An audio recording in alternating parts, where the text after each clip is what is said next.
Next speaker is George Meyers, speaking on Choices and Freedoms, Part 1. Thank you, Donna. There is no perfect animal. Oh, you will hear such terms as the perfect pet, but I can assure you, despite all claims to the contrary, there is no such entity. And unfortunately for my friend the chicken, it has been compared to that imagined apparition of perfection, resulting in that great time-honored activity in which men sometimes feel the need to participate, the witch hunt. But instead of pinning the chicken to a wall to take shots at it, we compare it to some other animal, which I intend to do this evening. We will get a different perspective of this fine product of the creation of God. For my subject of comparison, I should choose that prince of pets, that paragon of virtue and bravery, touted by many as man's best friend, the dog. The dog is a fine animal, but it does bring with it a tiny tote of baggage, a minuscule set of imperfections that I shall peruse now. Dogs have been known to carry the disease called rabies.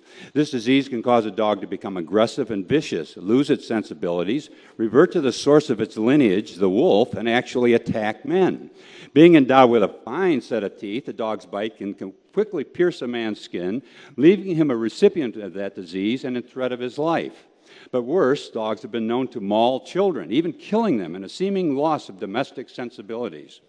Dogs have been known to depart the dominion of its master and run loose in packs through residential neighborhoods, committing such atrocities as attacking benign, caged chickens. Dogs can contact lice and fleas, bringing them home to infest the domiciles of their human masters, rendering the habitat uncomfortable, if not unlivable, to its keeper. Dogs defecate in huge piles that would leave a chicken marveling at the productive capacity of such a bowel system. When in pursuit of its necessary exercise, a male dog will leave virtually no vertical structure unanointed by its holy urine. Most owners find their pet dog too unpredictable to take it for a walk in any area moderately occupied by humans without it being attached to a leash. High-pitched noises, barely audible by humans, can send a dog howling in a manner often painfully miserable to people in its vicinity.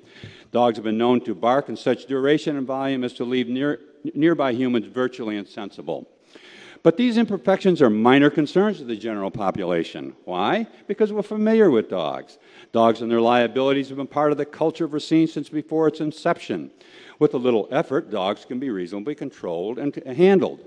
But when compared to the dog in such traits as domestication, adaptation, defecation, urination, infestation, regression, and terrorization, the chicken actually fares pretty well.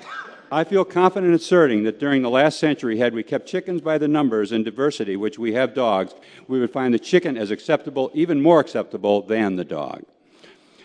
And the chicken, after all that, at least pays its own way.